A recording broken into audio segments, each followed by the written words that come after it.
আগের ভিডিওতে বলেছিলাম যে ডিবিডি লিংকের স্ট্যাটাস কিভাবে চেক করতে হয়। তো এখন বলবো যে ডিবিডি লিংক কিভাবে করতে হয়। ঘরে বসে তোমরা নিজেদের ফোন দিয়ে ডিবিডি লিংক কিভাবে করবে, কারণ ডিবিডি লিংক না করলে মাননীয় মুখ্যমন্ত্রী শুভেন্দু অধিকারী বলেছেন যে ডিবিডি লিংক না করলে তাদের টাকা পাবে না, এবং যাদের ডিবিডি লিংক করা আছে তারাই একমাত্র অন্নপূর্ণা ভান্ডার, যুবশক্তি এসব ভাতাগুলো পাবে। যে বেকার ভাতার যে প্রকল্পগুলো ছিল সেগুলো চেঞ্জ হয়ে নাম চেঞ্জ হয়েছে, তোমরা সবাই অবশ্যই জানো।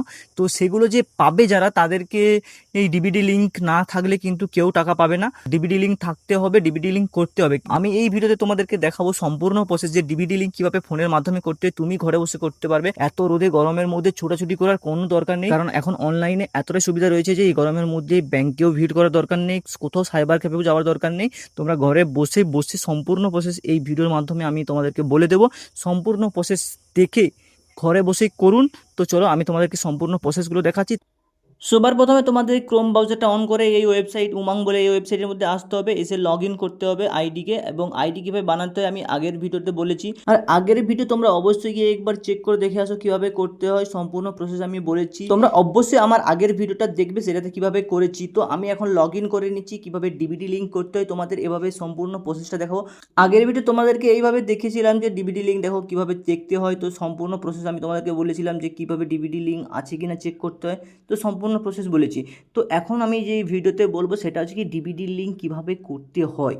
তোমাদের যদি লিঙ্ক করা না থাকে তো কীভাবে করতে হয় সেটা এখন দেখাবো। তো সবার প্রথমে তোমাদেরকে কি করতে হবে, তোমরা দেখতে পাচ্ছ যে উপরে লেখা আছে আধার সিডিং অ্যান্ড ডিসিডিং। তো এটাতে ক্লিক করতে হবে। ক্লিক করলে দেখো এরকম আসবে, do you want to change the service. তো তোমাদেরকে এটাতে কনফার্মেশানে ক্লিক করতে হবে যে তুমি কি তোমার আধার সিডিংয়ের জন্য এটা কি সিডিং করতে চাও না ডিসিডিং করতে, তার জন্য চাইবে, কারণ আমার আগে থেকে সিডিং রয়েছে।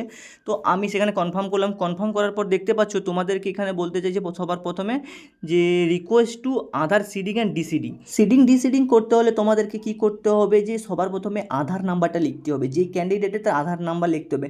তারপরে কি করতে হবে, সিডিং করবে না ডিসিডিং করবে আধারটাকে, তো সেটা প্রথমে ক্লিক করতে হবে। তো অবশ্যই সিডিং হবে, তো সিডিংয়ে ক্লিক করবে। তারপর হচ্ছে ব্যাংকের নাম। ব্যাংকের নাম মানে তোমরা ওখানে কোন ব্যাংকটা দিতে যাও, হয়তো কারো কারো কাছে দুটো তিনটে ব্যাংক আছে, তো যেই ব্যাংকটা আছে ওইটাতে তোমাকে খুঁজে খুঁজে ব্যাংক সিলেক্ট করতে হবে। তো ব্যাংক দিতে হবে। ব্যাংকের পর কি আছে, অ্যাকাউন্ট নাম্বার। তো অ্যাকাউন্ট নাম্বার আছে, তারপর লাস্টে আবার লেখা রয়েছে কনফার্ম অ্যাকাউন্ট নাম্বার, যাতে ভুল নাম্বার না হয়ে যায় সেই কারণে আরেকবার কনফার্ম বলে দিয়ে লেখা রয়েছে। তারপর এগ্রি আছে, টিক চিহ্ন দিয়ে দিবে। তো সবার প্রথমে কি করতে হবে, আধার কার্ড দিয়ে দিলাম, সিডিংও করে দিলাম, সিলেক্ট ব্যাঙ্ক করে, এবং বলেছে যে সিডিং টাইপ।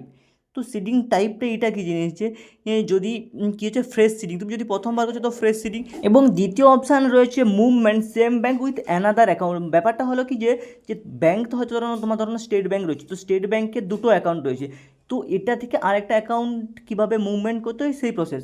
এবং তৃতীয় অপশানটা কী রয়েছে, movement from one bank to another bank. এটার মানে এটা হলো যে ধরো না তোমার কাছে পাঞ্জাব ব্যাঙ্ক রয়েছে, সেটা থেকে তুমি কি করবে, স্টেট ব্যাঙ্কে নিয়ে যাবে। মানে একটা ব্যাঙ্ক থেকে আরেকটা ব্যাঙ্কে সেটিং হওয়ার জন্য এই অপশানটা সিলেক্ট করতে হবে। তো তোমাদের সম্পূর্ণ প্রসেস বলে দিয়েছি যে তিনটা কীভাবে সেটিং আছে, তিনটা কীরকম সেটিং হয়। তো তোমরা সম্পূর্ণ প্রসেসটা বুঝতে পেরেছো যে তিনটা সেটিং কী কী হয়। তো এই অপশানটা দেখে নিয়েছো, তারপর এগ্রি করে কনফার্ম করে অ্যাকাউন্ট কনফার্মেশন দিয়ে তারপর দেখো এখানে ওটিপি পাঠাতে হবে। তো না, তার আগে ক্যাপচারটা দিতে হবে। তো ক্যাপচারটা দেওয়ার পরে তো তারপর তুমি কনফার্মেশানে ক্লিক করলে, ক্লিক করার পরে একটা ওটিপি পাঠাতে হবে। ওটিপিটা তোমাদের আধার কার্ডের যে ফোন নাম্বার আছে সেই ফোন নাম্বারের মধ্যে ওটিপিটা যাবে। তো ওটিপিটা এখানে বসানোর পরে তুমি তোমাদের কনফার্ম করে দিলে তোমাদের সিডিং সাকসেসফুলি হয়ে যাবে। তো দেখতেই পাচ্ছ আমি হয়ে গেছে। তো এভাবে তোমরা যদি কিছু না বুঝতে পারো তো আমাকে মেসেজ করো, কমেন্ট করো, তো আমি তোমাদেরকে পুরো সম্পূর্ণ প্রসেস ক্লিয়ারভাবে বলে দেবো। তো আরও যদি কোনো সমস্যা থাকে বা তোমাদের কোনো সমস্যা ফেস হয়ে থাকে তোমরা কমেন্টে জানাও, অবশ্যই আমি তোমাদের কমেন্টে রিপ্লাই দেবো, এবং কী করতে হবে পরে প্রসেস তো আমি বলে দেবো। ও আরও কোনো যত রকম সব অপশান আছে তো সেইগুলো তোমাদেরকে আমি সব কিছু ক্লিয়ারভাবে বলে দেবো। তো আজকের ভিডিও এই পর্যন্ত থাকলো, পরে দেখা হবে অন্য আরেকটা ভিডিও নিয়ে। তো তোমরা চ্যানেলটাকে অবশ্যই সাবস্ক্রাইব করে রাখো, আর আমার ভিডিও থেকে যদি তোমার একটু হেল্প হয়ে থাকে তো ভিডিওটাকে একটা লাইক করে দিও।